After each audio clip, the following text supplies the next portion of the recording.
They said the font fills itself on fog days, and that no hand has carried water from the beck into that nave since the year the bell rang under it. The old men say it as a caution when they send boys up the trod past the ruined wall, and the women say nothing because it is in poor taste to tell other people's children what water can be taught to do. I put my fingers inside the lip and felt the chill climb off the gritstone like cellar breath.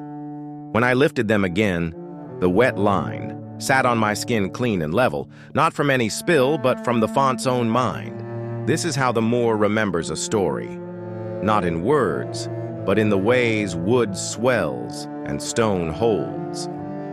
The village that used to sit under Low Ridge was called Garside in the brief books and Netherfold in the conversation of people who lived there. It had a single-aisle church of gritstone, the nave small and honest as a barn, the roof propped on oaken posts that smoked in hard winters when peat failed and men burned what they had, a tithe barn with a roof like a folded animal hunched beside it, and a low pack-horse bridge took Dualbeck over to Sykes Mill, where the clough kept a pale green pond on its side until the miller pulled the gate.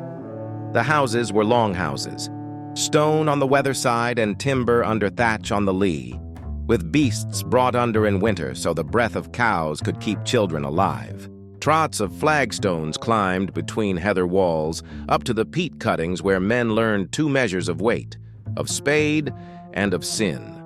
In the parish chest, 3 locks, 3 keys, 3 men. The registers lie with the starch of winter still in their linen.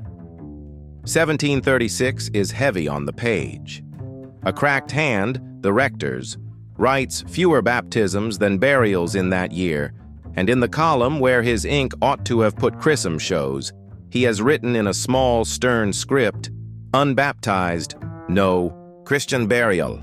Under those lines, other hands have had the meanness to add, with a pencil let down from a shelf where women keep measure, a name. Alice, daughter of Hannah Lickbarrow, ondoyed by the midwife. It is a word you hardly hear now. Ondoying. Emergency baptism at a bed when the crown shows and the light goes backward. Any woman could do it with water by a window. It was no witch's talk. It was the church's own poor mercy in a house too far for a bell. The midwife's name is in that margin only once. Aylin Hart, written small as if she did not have the right to a full line. In entries that follow, E.H., as if the parish learned her and then meant to forget. The beam in the nave still smells of peat and cold. The stoop at the door keeps its salt damp like a mouth that has been told to stop wanting. In the glebe house, the rector then was Jonas Fallow, a man with a back like a rafter and a voice that did not bend. 1736 took his wife in childbed and refused him sleep from then. He believed in fontstone and in law and in separation. It was a year when the rains held off through Michaelmas, making the heather crack like knuckles underfoot, and then in winter dug themselves back in with a temper that moved from soak to spate in a night. Cattle went thin, and babies went thinner. In March, twins were born to Hannah Lickbarrow in a longhouse under Low Ridge. The walls were hung with sackcloth to keep the draft from cutting a woman in 2. Aylin Hart was there, her hands used to lifting babies and women out of each other. The first child came with a gasp and went to color. The second came with the cord too snug and the light going from its eyes in a way a midwife knows how to see before a man has thought to look. Aylin took the clean cup that sits by every bed, because a house that is far from a bell learns its own church, and she said the name. And while women steadied the mother's legs, she poured water over a head, still streaked with life. "I baptize thee," she said. It was the church's own rubric for when the rector could not be fetched. The child breathed once and slept. The first child slept too, and when evening came, both were thinner. Fallow would not bury them in the yard because he had been taught mercy differently. He wrote to the archdeacon about a rash of pretended baptisms by a woman, as if using the word would make it go out. The archdeacon wrote back in Latin that pretense is not sacrament. Eilín's water was not acknowledged because her witness was not a curate's. The infants went into unblessed ground beyond the lich gate, where nettles keep a better faith than ewes do. In the afternoons that summer, the mothers stared at the nettled patch and counted stones laid in secret by hands that will never be found. Garside had a well below the church, down where peat banks gave way to a slope of stone that sweated water even in drought. They called it St. Edda's Well to why. Give it a history none could recall. Children had been dipped there for luck when cows took murrain and sheep driven through in May to break fever. A charm is a habit with a witness. Fallow put up a notice that no baptisms were to be performed at St. Edda's by any person not ordained. The parchment went white with spray and then green and slid down the wall and lay on the ground long before any obedience took to it. The summer made people careful. Jars of water sat on lintels with red thread tied round them. Men salted. Thresholds. No one drank from St. Edda's without making the sign with their thumb the way their mothers did, even if the rector would not have it. In the registers, infants still come and go without godparents' names written where they ought. In August, a marginal hand, her hand, rows of EH, lists the houses where she had laid a cup to a soft skull. No christening oil, no font, only water and will. Fallow began taking the font cover home at night as if thieves would covet plain gritstone. The font, cracked along one side from a winter when water expanded more quickly than stone knew to allow, held its silence. Then, in late harvest, the well started rising. Not a marvel, just a steady refusal to keep to its line. Creeping cold, up the steps people set to make their knees easier, soaking the skirts of women who came to fill pails. Eilín sat and watched it from the broken wall one morning while the moor worked its poor colors out of the heather. Beside her, two women remembered their babies, and if they were being improper with the octave of the day, neither said. The water had learned to bear weight. When they set the parish brass cup down, it did not immediately sink. It hung as if the well were finding a rest between breaths. Fallow called a fast because a church must do something when water makes up its mind. 40 hours, the board read, pinned crooked to the lich gate. Men came with belts pulled tight, and women came. With hunger they already knew. They prayed in a nave that had not yet learned what sound drowned men make. In the mill yard, the cloth that held the pond up took more strain than it liked. You could put your hand to it and feel the plank tell you when it would not hold much longer. The miller said so and was told to let the Lord test the village and the pond together, which is a skill clerics learn in school. If Eilín put a sentence into it, she did it in a way no one would hear. A midwife's mouth is her worst enemy. They decided, women first and then men, that if the rector would not commit their babies to God's mercy with a cup, then the parish would commit itself with bodies. "We will go into St. Edda's," they said. "We will go down into it, and if God does not write our names in his book for that, he wouldn't have for any of this." It is not theology, and it is not folly. It is the math hunger uses when you have shut it out of the nave. They went at dusk because work has to be done. They went in their shifts, and they held each other's elbows, because a body in cold water forgets whose it is. The first were the babies that had only had Eilín's cup. Fallow found the wet footprints in the morning, even though someone had taken the trouble to wipe the steps. He preached out of Deuteronomy with his hands gripping the lectern like a man stopping his house from being stolen plank by plank. The next night they went again. Then mothers with bellies rounded and the little shoulder blades of the poor. Men waited. Corn and oats gathered. The parish carried itself into the well like a tally being kept by someone else's hand. Fallow banned Eilín from the yard. He posted 2 men at St. Edda's with lamps and told them to send women home. The lamps drowned. Lamps always drown when they are held too long over other people's intentions. He threatened, the way a man does when his house is small, to refuse. Burial to any family that kept to the water. A woman in a shawl looked at his knees and kept her teeth closed and walked past him with a bowl covered by a cloth. The well climbed the steps. The pond sat high against its cloth and put a new stain on the wood to show the village where it meant to end its patience. At Hallowmas, they dragged a food chest down to the yard to use as a bench. They made a habit, dangerous because it fits, easily, of bringing more people into the water than had left it. Fallow's hands shook at the altar, not from faith, but from counting. He kept his own baby's cap in his pocket and ran his thumb along the hem when no one was looking. They spoke, in the house where the miller kept his cloth ledger, of one cleansing. It is the name they used for the day they meant to finish, with water as a practice, and make the rector forgive them by confronting him with an accomplished sin. "We will go into the pond," they said, "and so shall he, and then the matter will be done." They did not tell Ellen until they could, not hide it. When they did, she said only with the economy of someone who has had to count too many breaths, "Mind the gate." She went and stood by the cloth with her hand on the bar that keeps a weight in place, the way a person keeps a hand on a sleeping child. The day chose a wind that did not know the parish.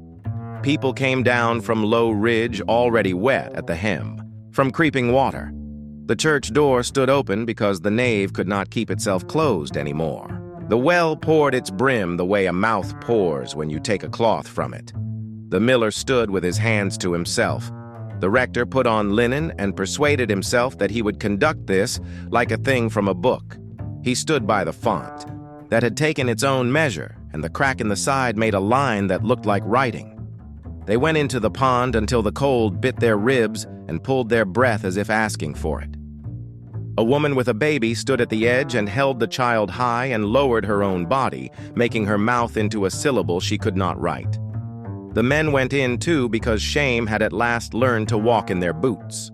Fallow strode to the edge in his alb the way a man will when he is going to be brave after waiting too long. He put his foot on the board of the cleft to say a prayer that would make sense of this. The wood told him something. He did not listen. The gate went because all that season it had been asked to be better than wood. The bar lifted a fraction, and then doubt learned it had a joint. The pond slid into the churchyard as if it had been waiting for its name to be called. A man cannot stop water with a prayer once it is bored with theology. It hit the packhorse bridge, and the bridge sat down and took it. It went through the lich gate and into the nave because the door was open, asking neither leave nor forgiveness. The font rode its inch of crack and took the chance to be a bowl again. The pews took 2 steps and went down and held a handful of cold as if they were made for it. The bell in the tower rang once loudly because rope and ring understand the mathematics of falling. Then under. Then the bell made the polite noise bells make when submerged. 2, and then a long place where you can taste iron, and then 1. They say Aylin ran along the yard's wall and leaned into the cloth and put her shoulder against the gate like a person who has decided her body is wood. She did not stop the pond. No one can. But she took the bite out of the edge of it. Under the east wall, where the nave meets the ground, a long crack opened and wrote a script on the church like a ledger kept by somebody not ordained. It is there still. The parish learned to stand still in water up to its knees and learned the weight of children in arms. Some drowned. You cannot pretend otherwise. They did not put stones for them because there were too many lines missing in the register already after the village learned another script. The midwife's name is scratched out where it appears.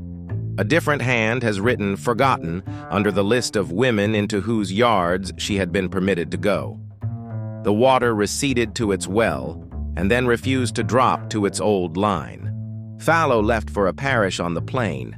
His stone is at a church with a dry step. The men at Sykes Mill planed a new cloth. They put their hands into the wood and felt where the last iron had tired. They held their wives from behind and did not speak. Elin Hart's name is a habit the Moor keeps in the mouth of Dule Beck. In the tithe barn, someone carved with a little knife the outline of a woman's hand. 4 fingers clean, the thumb in a hurry. The church's font fills itself on fog days. It sits without a cover now because the cover rotted, and a new one never feels like a penance, and because you should not lay a lid over a stone that has learned its own intention.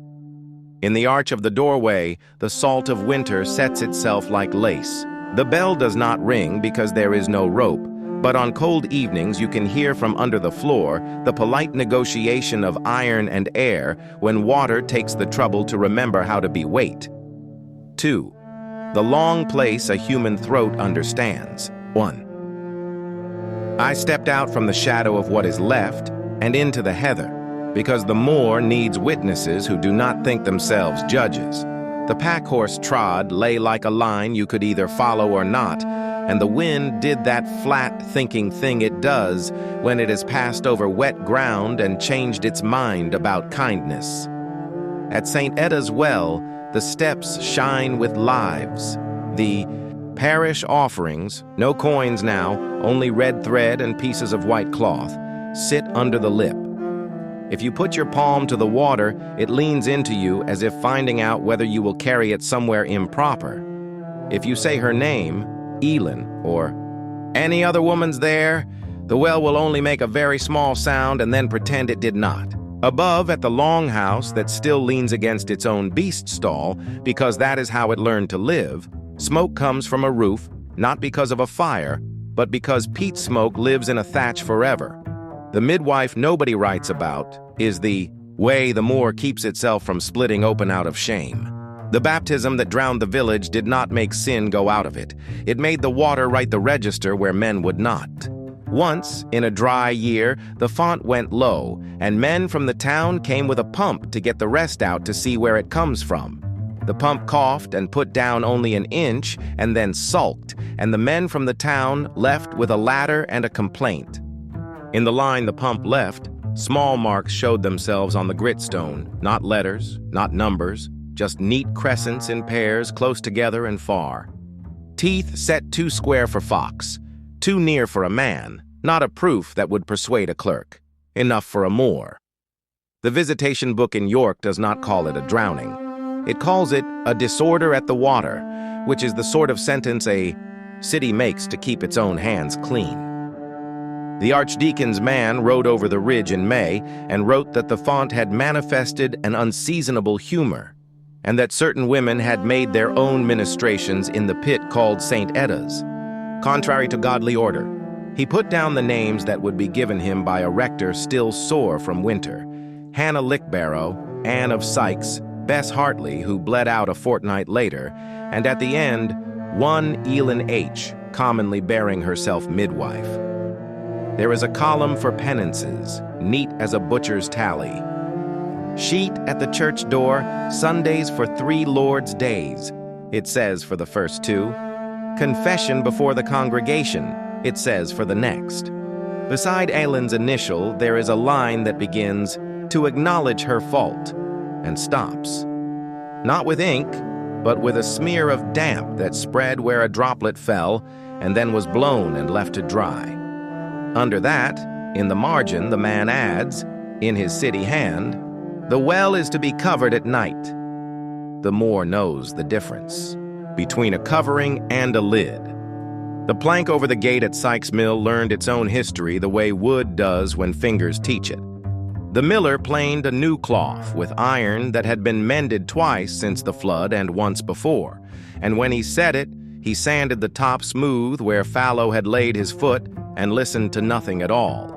If you run your palm along it now, your skin finds the grain that lies to a thumb, and then, under that, the fainter ripple that runs through the wood like a last sentence meant for someone with no ear. In the yard beside the mill wheel, there is a notch left by the hoop of a barrel that was braced against the gate for as long as a woman could lean into it. The iron left a red crescent on oak, and the oak kept the iron's taste. A long time. After, a man stored herring casks there and did not know why he moved his shoulder in the precise rhythm of a person holding back water when he lifted a lid. The new rector, Plain Robert he called himself in the glebe account, put the font. Cover back because a man who lives by a book cannot bear a lidless line. He brought in a joiner from the next parish to fit a turn of oak that would sit on the gritstone and keep out beasts and the mischief of children. He set a little iron hasp from which a small lock hung, not for thieves, but to make things look orderly. The key sat in the chest with the registers and the poor money, 3 keys as before, 3 men, 3 locks. The women, who had been told to sit back down in the nave, learned the sound of that lock, a clever, cheerful click that made even the wettest mornings seem governable. On fog days, when the cover rested on and within, the font filled anyway, and the underside of the oak grew a white bloom men called a bad habit, and scraped off with a knife. The knife picked up a memory and carried it around a pocket season after season until its owner began to refuse to cut meat with it because a taste had adhered the way certain sentences stick to the mouth and will never be rid of.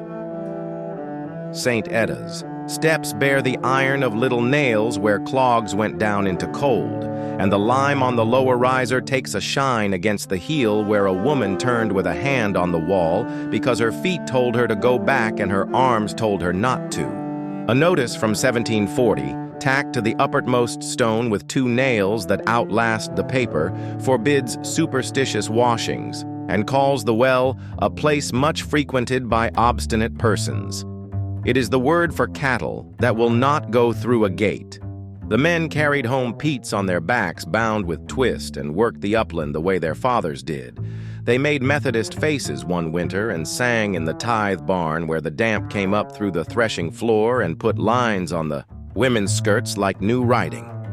They took a class meeting and put it down again like a scythe when the rector learned not to look. When the wind came out of the west and fetched the fog from the low ground, the bell made 2, and then the wind learned its manners and made 1. The parish chest cradles a little book that does not belong to the church. It is wrapped in discolored, linen culled from a christening gown and smells of stale sweet and the chalky dryness of old soap. It is Ellen's hand, unashamed and unsteady where a pen does not feel like a palm. Ondoyed, she writes, and then a list of houses, and then ondoyed again, doubt of water.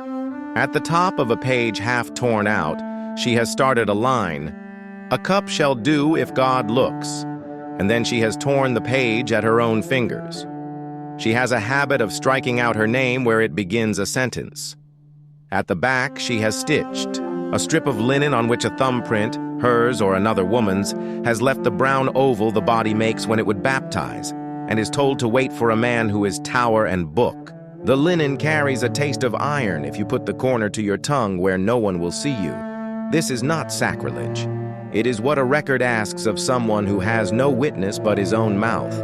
A boy's book of arithmetic from 1753, saved because the family was not in the habit of throwing away paper that might hold down a pan of curds, uses the font as an example problem. If the stone bowl at Netherfold hold 12 gallons when full, and is full of its own self on fog mornings to a finger breadth under the lip, how many cups of water will it bear off if a woman be brave? He learns to subtract and then leaves, a blot where he meant to carry a number and did not. Underneath, in his father's hand, the miller's, there is a correction to the sum and a cartoon of a gate with a hand on it. Figures have their own confessions in the country.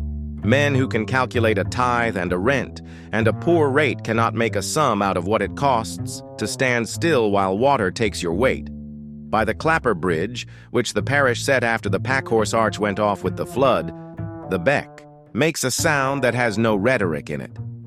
Children go to play in summer under the lee of the stones and learn to put their fingers into crannies where grit has opened. They find in the mud sometimes a copper with a king's face too rubbed to tell, and sometimes a pinch of the white bloom the font leaves on wood and pockets it as if chalk were money. On market days, men coming back from Skipton or the town beyond chew on a sprig of something and spit and put a hand to their breastbone when they cross the stone, because a wind there takes a certain kind of person in the middle of the body and presses him until he turns his face away. Most men call it a draft. It is not a draft. It is a parish practicing manners, where words would be a discourtesy. Year by year, the register remembers less by ink and more by stains. A wet thumb makes a crescent beside a name as if a small mouth had latched there.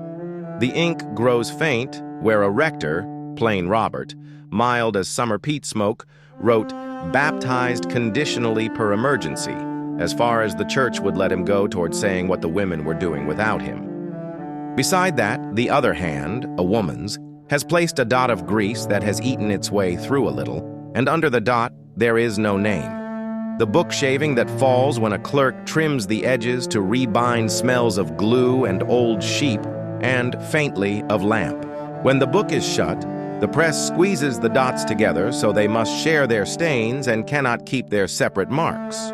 On a day of wind that comes up the cloth and makes a noise like a man who cannot clear his throat, a piper from the army passed and took the well for a thing to remark upon, as if the Moor were a person with a trick.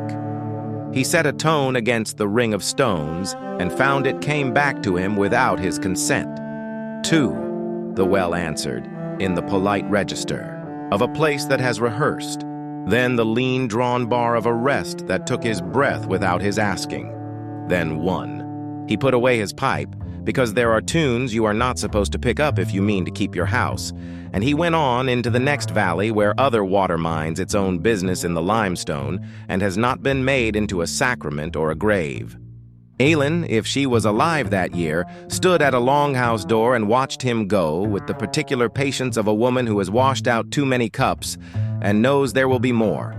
There is a practice in that parish, still, of leaving a cup turned upside down on the sill when the fog sits in, not because anybody believes water will care, but because someone will ask if a cup is there, and it is easier to let questions have their small wins.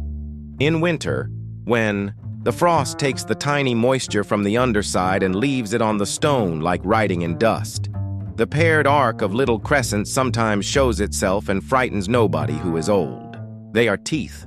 Too square for fox, too near together for a grown man. A child's mouth would have to be taught to make that mark by someone who wanted the mark to be made and not the bread to be eaten. Or else water did it with a body's memory of a cup. In the tithe barn, in the last bay where the rafters come down so low a man must mind his skull, a splash of lime wash holds, miraculously and without trick, the faint brown ghost of a hand, all 4 fingers present and the thumb set at an angle as if it were already on something that moved. The lime sat wet in a bad week and took the shape from skin, and then dried the way a good wall dries under a wind that has come far. If you put your hand up to it and match it, the cold goes into your wrist like obedience. If you do not, the barn keeps it for someone else. In a corner, under a cover of sacking, an old mortar pan sits with a heel mark in the rim, where a woman steadied it with her shoe to keep it from sliding across the floor when a child struggled.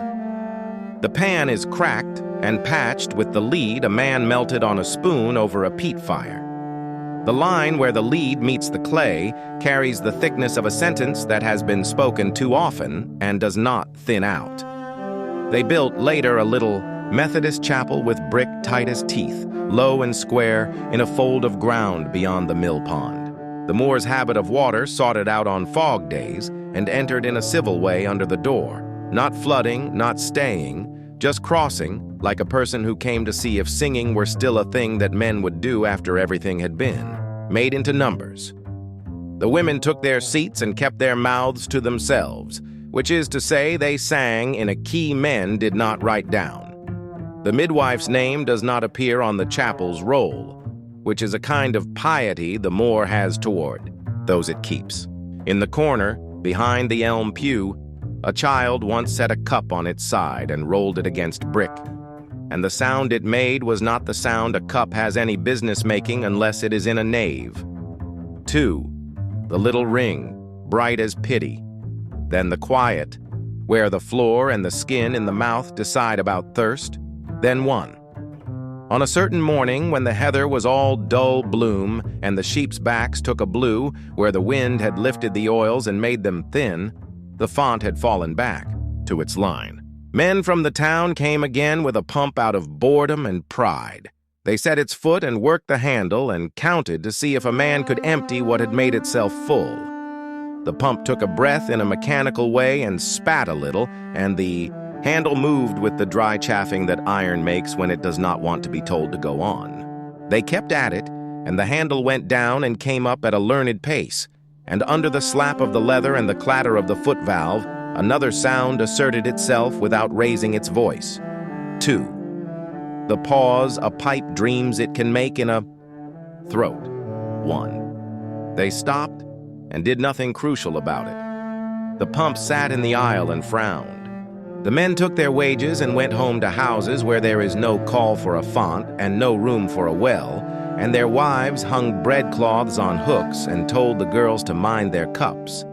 The parish register has in its back a leaf someone has, sewn from another book entirely, a part of a sermon that has poured its ink into itself, so the words look like the moor in fog. Do not make of the means an end, it says, as if water would be content with that instruction. Hold faith in one hand and charity in the other, lest your balance incline to harm. The man who wrote it had a neat hand and a careful pride. On the bottom of the page, Ellen, or someone of her stubborn craft, has tried her pen and written her initials, and then scratched them out. And a fleck of iron has adhered to the place where the point scored the paper and stayed there with such small loyalty that when you pass your tongue over the place, which you should not do but do, the taste rises as if someone had set a lamp. I go up to the well when fog sits and leave nothing, not because a man like me owes no one anything, but because leaving is the better courtesy. The font appears to disapprove of visitors who own no babies. The bell does not trouble itself over me. The cloth stands and does its well-braced work, a gate that has learned its posture. On the sill at the longhouse, a cup stands upside down, and under it, the stone remembers damp with the honesty of stone. In the nave, the oak of the pew backs warms itself under a light no fire has made and shows, at the breadth where a shoulder rests when a body is told to sit up straight and take it. 2 small darkened half-moons side by side where a head once leaned itself without permission. Too near together for a man, too far for a fox. Teeth leave their measure where hunger would have written, and the village built a mortared wall around the place that taught it why. When men ask if a midwife drowns a parish, the Moor answers in a way that makes no line in any court's book. It puts water in a stone in a fog and lets it find its own brim. Then it waits. 2. The time a person takes to decide which kind of love he will practice. 1. The tithe map men came with chains and rods in the year when hedges began to be valued in guineas, and the moor found itself folded into rectangles that trusted paper more than sheep. They set their brass on stones and called a field font close, though no one in their company could tell you why the name stuck to that piece of ground and not to one nearer the nave. The chain ran cold over grit slabs and left on the fingers of the boy who held the tally a taste that had no business belonging to iron. He wiped his hand on his breeches and kept his mouth shut, because men with caps that shine do not like to be told that measuring can be an appetite. The surveyor, decent in his coat and with a small pride in keeping numbers straight when ground refuses to, took it into his head to settle what the font held when full, and brought his plumb and a line into the church the way a man carries a theory into a barn and calls it thrift. He lowered the bob into the bowl and heard it kiss, and then felt his cord move under his hand in small seasonal tugs that had nothing to do with his wrist. He thought of eddies and of breath and of nothing at all his schooling had named. He wrote 12 gallons and a finger under, and went out with the learned expression a man wears when his figures have saved him from having to say what it cost to align them. On fog days after, the font ran its line exactly to where his pencil had laid it, as if water had been waiting all those years for someone to make a mark and consent to keep it. In 1767, there was a dry spell that lasted into Michaelmas and made the heather give up on purple and take instead to a color that looks like confession and tastes of nothing. Men pulled peat from the bank with more urgency and less weight, and women boiled their pans with a sparing hand, the scum on the surface of a wash bowl telling them more about mercy than any man in a gown. St. Edda's sat lower, not empty. Not done, but waiting the way a chest waits under a bed when there is nothing in it. Elin's book, 3 leaves sewn together with linen thread coarse enough to know you are holding poor cloth, has a line that year in which she writes that a baby that had no water at the time of its first breath walked anyway. She has scratched out the mother's name and her own and left only the word walked, which the Moor does better than the knave ever will. In December, when what had not fallen came all at once, the cloth made a sound from its plank that a man who loves wood recognizes, and a man who loves sermons mistakes for a sentence he can edit.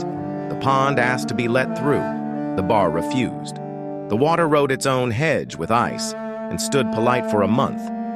Cholera came down the road in 32 like a rumor that forgot to be ashamed. Men wrote it down in the registers as blue because it took color out of faces the way fog takes depth out of a valley. Plain Robert had left, and a curate with sermon paper still bright came in his place, full of naphtha and limes and orders to burn rags, and not to wash babies in any water that did not come from a well with a lid, and especially not that one. The women listened with the look you give a person trying to keep your house out of charity.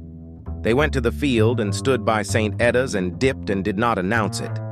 The disease went through and took 3 men, 2 of them from Sykes, where the damp gathers under the weight of barley, and left an infant that had been set in a basin in defiance of both navvies and newsletters. The curate wrote superstitious in the margin once with a hand that wanted to be angrier than his parish would let it. The well didn't lower himself to answer. The font continued its fog work like a shop that keeps 2 hours. Railway men came with shovels and words that conclude, and the Moor let them pass the way. A woman allows a child to eat out of the pot sometimes because he will be quiet a minute more. In a cutting beyond the ridge, where shale shows its cheap glitter and stone lies in books that no one can read, they prized out of the side a timber with an iron bolted through, the grain full of salt in a place miles from any committed water. They took it to the public house in town and nailed it above the bench as a hook for their coats and the pride of having softened the country with a line. When the door slammed, the ring answered twice in a register that comes from the belly, then fell polite to one. The landlord told the men to drink and not to be ridiculous, and he lifted a pot and found his knuckles counting. In winter, when the rail frost heaves and the rails complain like old men made to stand, the ring remembers a cadence the town does not want, and the Moor does not forget. An assessor from Skipton, tidy in his habits and in his expectations of other people's floors, came on an afternoon that grew oblige and offered to help with church books on account of his cousin working in chancery and not liking to see clerks discouraged. He turned the leaves with an arithmetic that did the parish no harm. He pinned a paper inside the back cover with a schedule for fines for disorderly and irregular actions at the water that would have raised money enough for a new bell rup and perhaps a pane for the west window. He wrote in the margin that such monies, if they arise, shall be dedicated to re-leveling the cloth, and went away meaning well. Under the pinhole, when the paper fell out years later and lay in the aisle to be swept, up with spider webs and broken stems of yew, the wood was darker, touched by a moisture that had decided of its own accord to sit there and listen. The ring in the window glass that a cold makes, and the ring on the pew from a pot someone set down without thinking, and the ring in the parish where rope meets iron, all matched in a way a paper cannot hold. In the house under Low Ridge, where beasts still sleep under the same roof as children in a winter that knows its duty, a hearthstone thanks the old lead that mended the basin. The lead line, dull and hard like a sentence a man never took back, meets its sister under the lip of the font, where someone once set a candlestick when there was not virtue enough to find the altar and light it there. The candlestick left a small wreath of beeswax and smoke that no knife has persuaded out since. On nights when fog pushes itself into the nave because fog is ambitious that way, The wreath shines with lamp in it and throws no light on anything. The moor does not warn, but it has manners. A shepherd's notebook from 1783, wrapping paper reused because a man who owns sheep does not waste strings or scraps, notes that one ewe will not cross the Clapper Bridge in summer when the font is full and walks around by the ford with an obstinacy that looks like cruelty and is only sense. He has sketched a hand where he meant to make a sheep and left the thumb in the wrong place, because drawing takes a different kind of stubbornness than keeping animals alive. In the margin, a child has added years later 2 dots, and then a long dot, and then 1, the grammar of bells as taught by water to a mouth without a teacher. A newly married woman whose hairpins smell like the inside of a drawer where citrus peels have been kept. Puts her baby's cap on the sill where a cup sometimes sits upside down when fog lies in the lane. She leaves it there not because anyone will say what is to be done, but because linen by a window is a habit that takes the edge off thinking. When she lifts it later, the stone under it is wet in a circle, and her finger comes away with a taste that makes her think she has licked her own lip after stuffing a lamp, a memory she does not own. She says nothing. She folds the cap and puts it in a box with samplers where letters have been left out cordially to make the pattern bearable. A girl will take that cap out one day for love of touching things and press it to her mouth, and find there an education for which there is no book. Plain Robert's replacement made a point of reconsecrating the ground under the nettles where Aylin took her children, hers and not, to lie down. He organized the men to come with spades and brought a clerk from York to make words.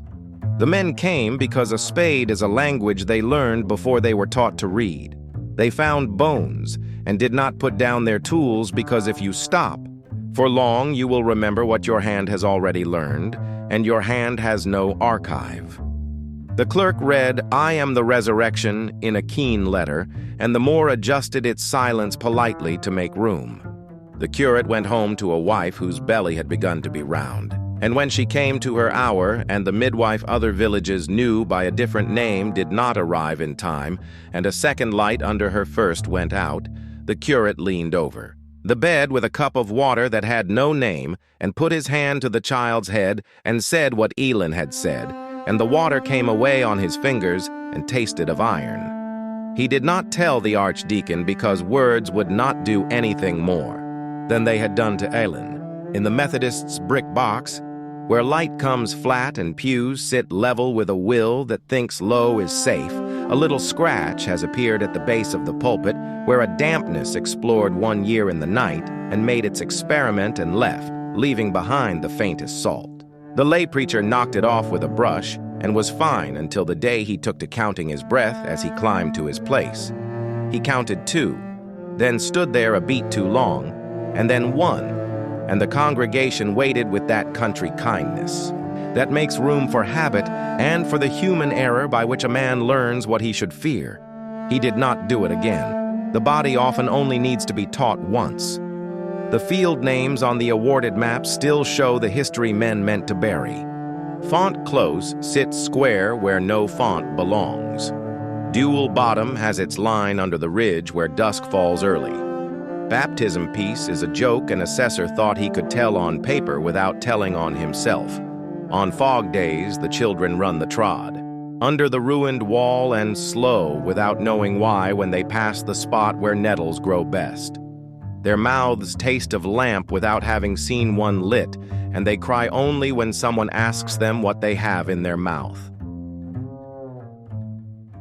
In Sunday school, a boy scratches his name with a nail on the back of a bench when the lay reader turns to pin a verse. The nail skids on a smear of old wax that has set in the wood where heads have rested for years under words that have failed to teach minds to rest as well. The boy puts the nail to his tongue because boys will, and finds there a thready sweetness and a metal thinness that he knows from the kitchen where his mother keeps the lamp under a cloth. He grows up and leaves the parish and becomes a man who works in a mill far off and forbids his wife to baptize a baby at a sink because he is modern, and when she does anyway, he does not leave her. In his old age, he walks back to Netherfold. and stands by St. Edda's and puts his hand to the water and feels it lean into him like a body remembering, and he gives up wanting to be correct. On the day when the wind sets west and fog comes steep off the moss, the bell makes its courteous notes under the floor. 2, not a demand but a demonstration. The parish breathes with it because habit is what men worship when they are tired of numbers. Then the long place, where a woman puts a cup to a head and then takes it away and makes her mouth into something a man cannot write. Then 1. The rector locks the cover and puts the key in a chest. Ellen's initials sit under a strip of linen and taste of iron if you put them in your mouth, which you must not and will. The cloth holds, not because oak loves men, but because a hand that has learned to brace keeps some promises even when the county has forgotten they were made. The baptisms carry on in kitchens, the drownings carry on in wages, and the Moor learns your name the way a font learns to keep its line, by refusing not to, with an arithmetic that did the parish no harm. He pinned a paper inside the back cover with a schedule for fines for disorderly and irregular actions at the water that would have raised money enough for a new bell rope and perhaps a pane for the west window. He wrote in the margin that such moneys, if they arise, shall be dedicated to re-leveling the cloth, and went away meaning well.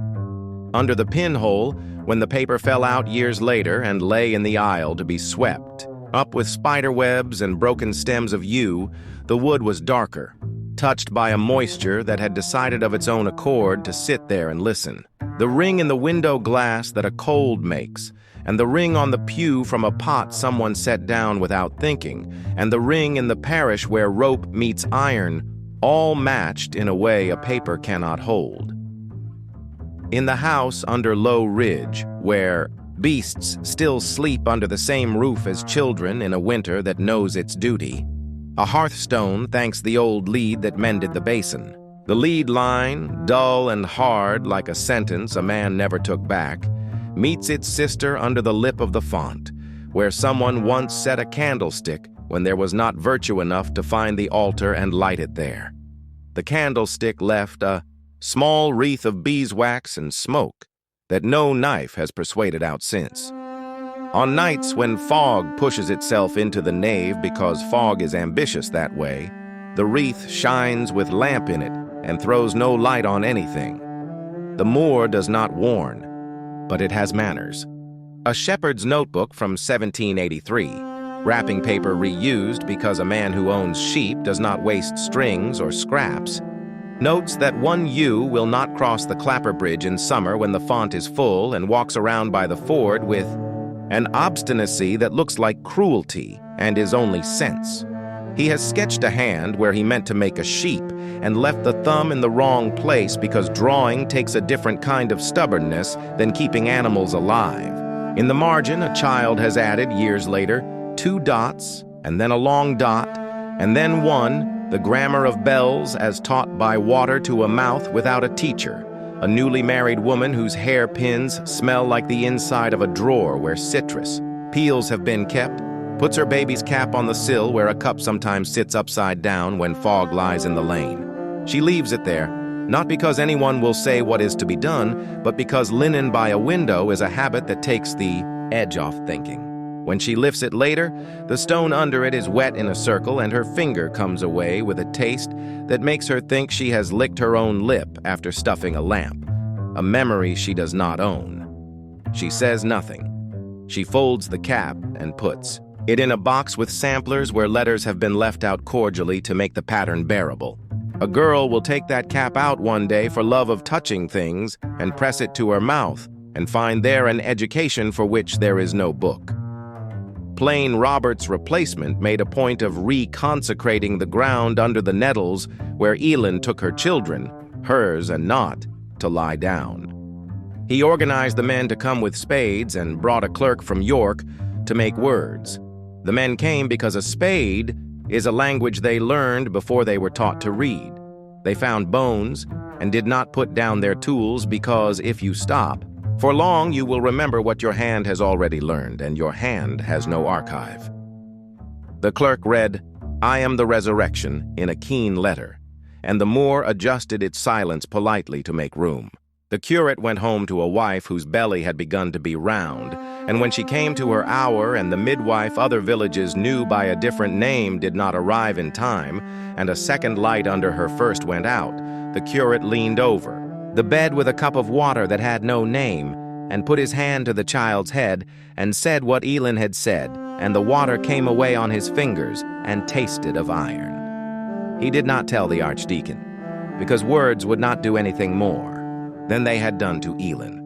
In the Methodists' brick box, where light comes flat and pews sit level with a will that thinks low is safe, a little scratch has appeared at the base of the pulpit where a dampness explored 1 year in the night and made its experiment and left, leaving behind the faintest salt.